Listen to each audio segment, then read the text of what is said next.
This dude loves his dramatic garage reveal. You can still see his Daytona peeking out there. Yeah, you shut that garage. There you go. There he goes. Hey! Welcome. Yeah, it's miserable out. It's so cold. It's kind of bizarre driving a truck instead of a bike everywhere, but I don't know if you can tell, but it's a little bit miserable out right now. Yeah, so we are doing motorcycle stuff today. I know it's like the worst day possible ever to do motorcycle stuff. Ryan here's been driving his 600 for, how long have you been driving it now for? A little over a year. So you've had it for a while. Crashed that bike how many times? Well, hold on. Okay, but only twice. Okay, so you crashed a bike before. Yes. You've done that. Everybody does that at least once, despite the fact that it has like no technology at all. That's good ABS. ABS is still like, as much as I hate technology, that's like the one thing I still think is that's worth getting. I would argue you're probably ready to upgrade this. People ask me, they're like, oh, I've been riding a 600 for a month. I think I'm ready for a 1000. It's like, no, yeah. It's kind of like, and like once you try it, it's really hard to go back.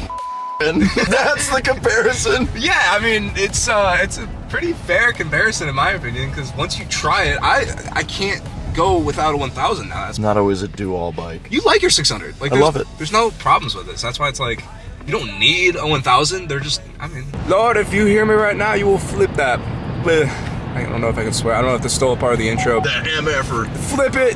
Flip it. Flip it. I want Cheetos. You've arrived to State 8 Motorcycles. This is where you're going to be shopping for your first liter bike. What are you most excited for? Like, what brand? I don't know. I kind of want to look at Triumph. Triumph? Ooh. Yeah. I don't know if they'll have any Triumph liter bikes, but. All right, let's go. All right. Turn it around. Into the cold. I'm just going to leave that What, the wallet? in the open. Okay. Hey, everybody, break into my car. Come steal my shit. Okay.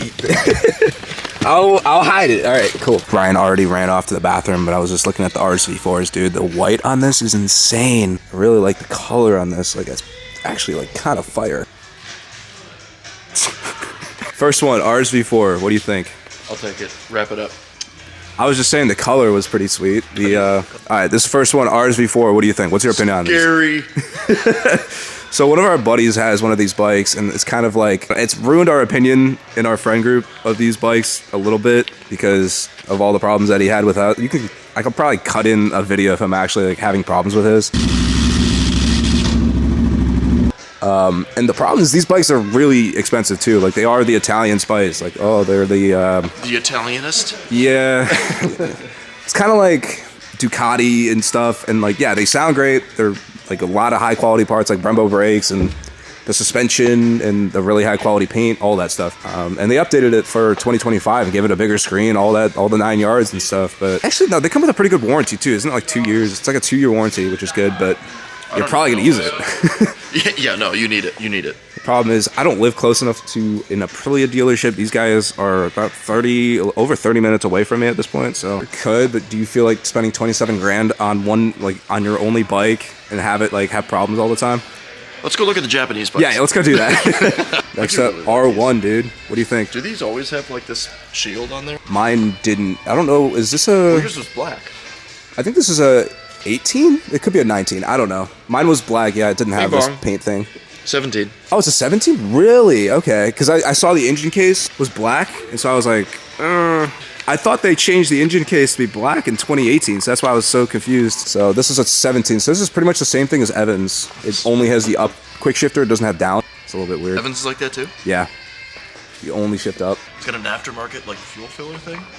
Just twist it? That's what that does, yes. It makes it easier so you don't have to key the bike off before you can fill it up with fuel. Why would you need to have your key in the ignition? In case cops. And for running purposes? Actually, blurp that out.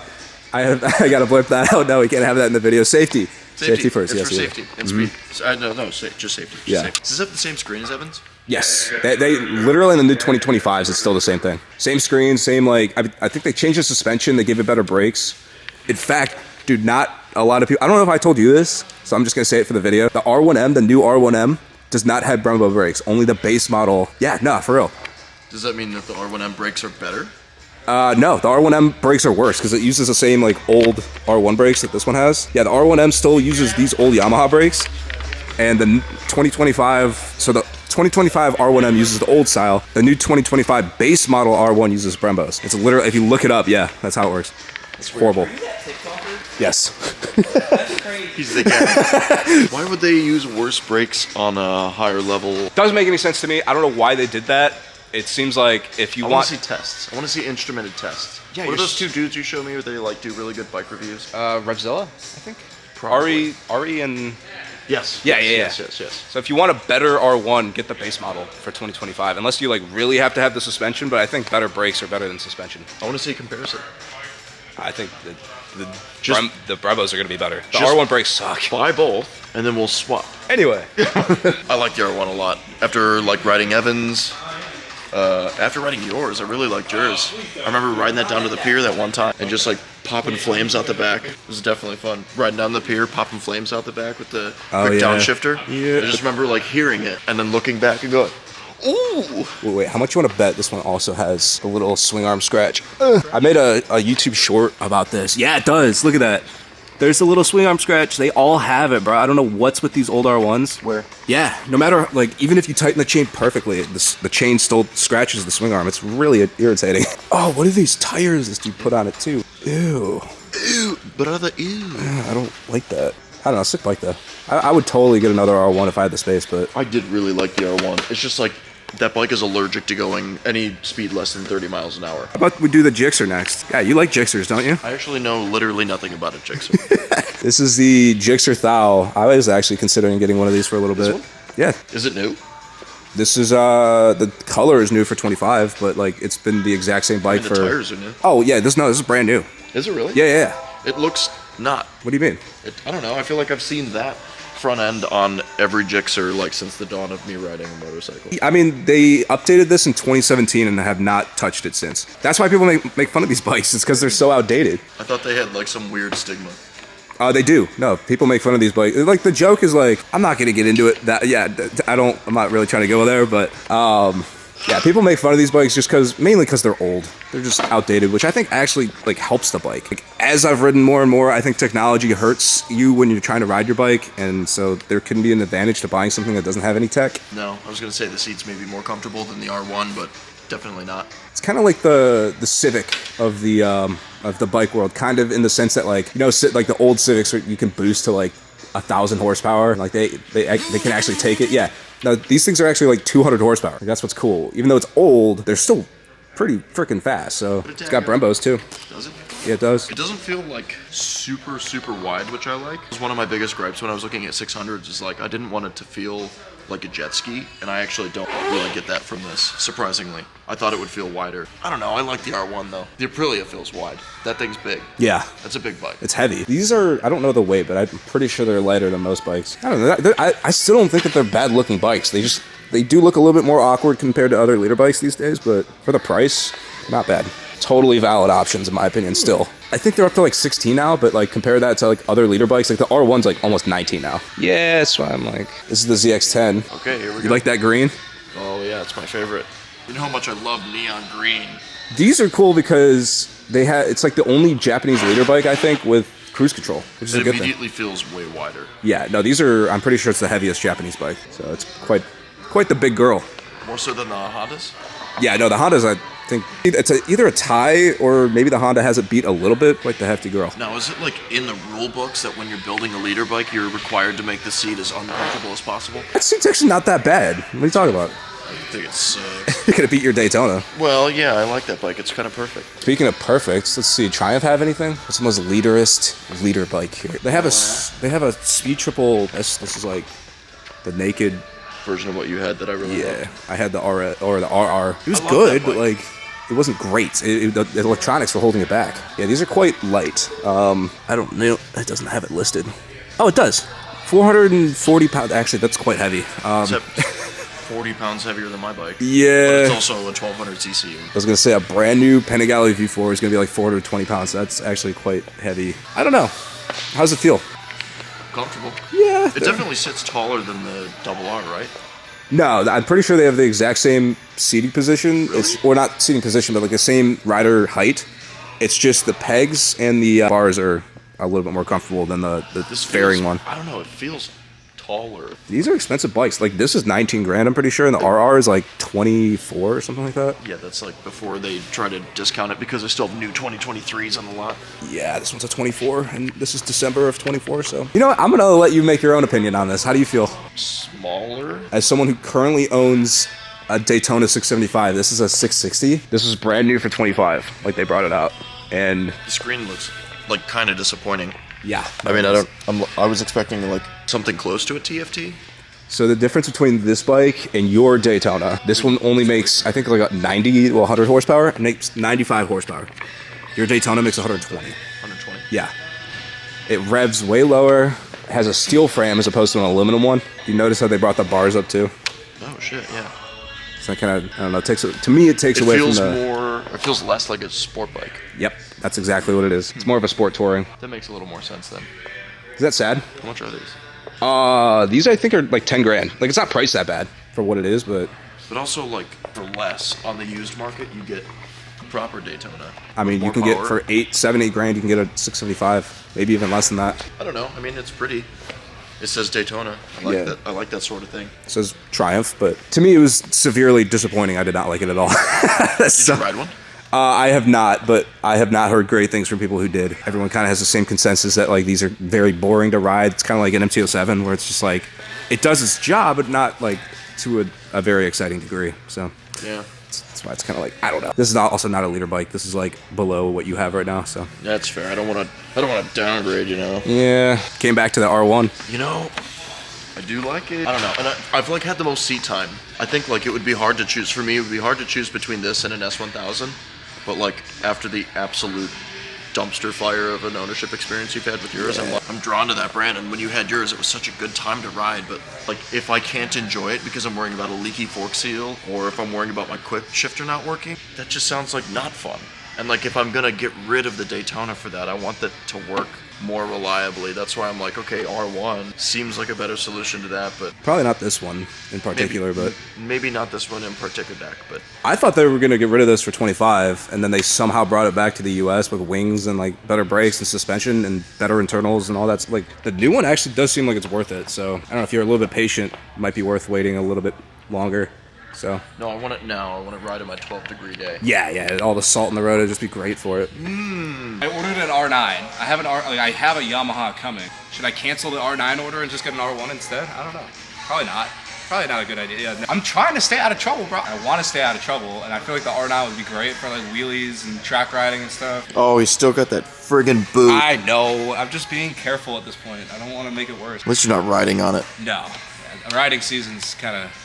I know you would, though. Like these. You would ride on it. I would. I have. Actively, I have. I'm aware. I love the character of the R1. I think the R1's a great bike. I just hate that I don't want to buy another 1000. I'm just going to be tempted to freaking race it and ride it hard. R1s, even though some R1s do have issues, I think that the R1 overall is going to be a much more reliable leader bike over time. Yeah. And I would argue that like something like this feels more special. What? You think? You don't think? I think the R1's one of the most special feeling bikes of all time. What are you talking about? I think that's very comparable. No, I'm sorry, just sitting on it. Yeah. Oh, yeah. From like when I sit here and I look down at this is seeing these giant holes and shit, whatever that is, like canards, holes, wings, hole. It feels more intense just sitting on that.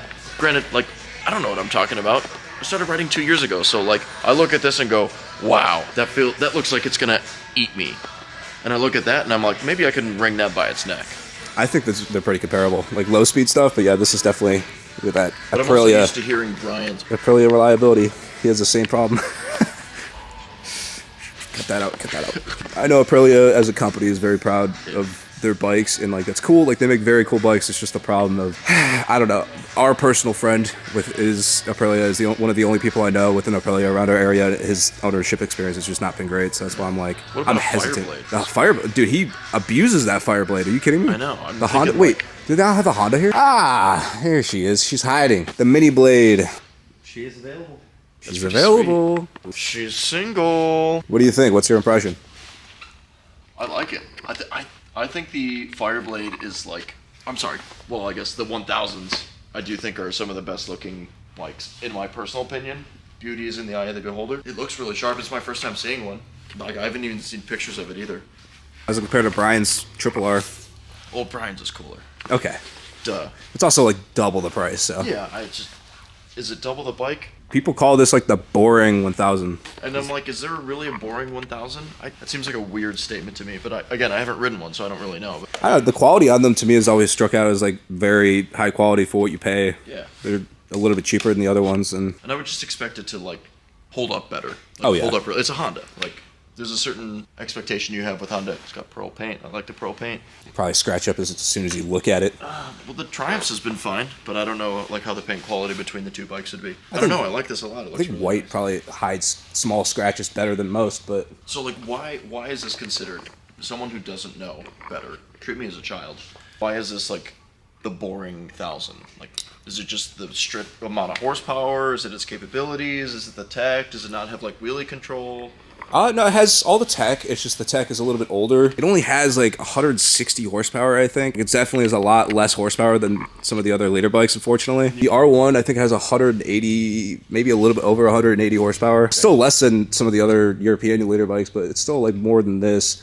These also lack a lot of character. People call them boring because it's just a regular inline 4. Like, it's not a V4. It's not a special inline 4. Yeah. Doesn't have cruise control like the ZX-10 and isn't as raw as the Gixxer. And so like these literally have nothing over the other brands other than the fact that I personally think that they're really high quality, and I've never heard of anybody having any issues with a stock Honda. When people start modifying them and like throwing ECU stuff on it and like tuning them to an extent that they're not meant to, yeah, you might have some problems, but stock or like with very bare minimum mods, never heard of an issue with these things. So that's why I'm like, I personally like them. I wish I had the room for one. I would buy one. What are these priced at, Christian? 16.5. 16.5. 16.5 compared to an So R1 you're like at like 2 19. grand cheaper than the next cheapest thing. All right. Cool. Oh, God, it's so cold out. Here you go. Which one was your favorite? I don't know. I don't know. Probably between the R1 and I think I'd like maybe that CBR. I don't know. The Wasn't CBR and bad. the R1 were pretty cool. I just like, there was a little bit of a stigma with because now like having learned a little bit more about CBR and why it is considered like a less capable 1000, like, does it matter? Is it worth it? Last part of this video, I got a little package. I'm gonna try to make this as quick as possible. So I got this in the mail from Senna, literally for free. They didn't ask me to say anything on video or anything like that. This Senna kit, this is a brand new system that Senna just came out with. They not only sent me one, they sent me two. Ryan got one as well. I gave it to him because, you know, he's a cool dude, but Look at it. It's got RGB in the side. Whatever wave is, so I bet it's gonna be great. that was one of the things that Senna was telling me about, that the wave system, that's like the new thing. I'm looking forward to testing that out, obviously, since it's the middle of winter here. Really can't do much with that, but apparently it means that you can talk to somebody on a motorcycle like across the city, I think. Oh, now. really? Yeah. Oh, I didn't know it was that far. No, it's literally like anywhere. It's like unlimited range. You don't have to like worry about going out of range of your riding buddies anyway. Anyway, only reason I feel comfortable talking about it is because we use these systems every time we go out riding. I use it every time I go out riding, so like I feel comfortable talking about it. Obviously, I don't have a lot of sponsors on this page, so yeah, Senna sent this stuff for free. Super cool of you guys, thank you. And make sure you guys check Senna out. So thank you. Absolutely. It's Dope. crucial. Must Yeah, have. We'll be definitely filming some stuff in the future with them. So obviously, Yeah. I mean, we use it every time we go out. So hell yeah. All right, thanks guys for watching. This is Bye, I love you. this has been. Have anything else to say? Bye, I love you. So yeah, that's been shopping for a new leader bike with Ryan. So hope you guys enjoyed the video. Make sure you stick around for the next one because who knows what might happen, right? Might have to start an and get all of them. Can't say that. Might have to start a. I have to bleep that out. Might have to start a GoFundMe and buy all of them. All right. Well, let's go get some food or something. I'm hungry. Bye bye.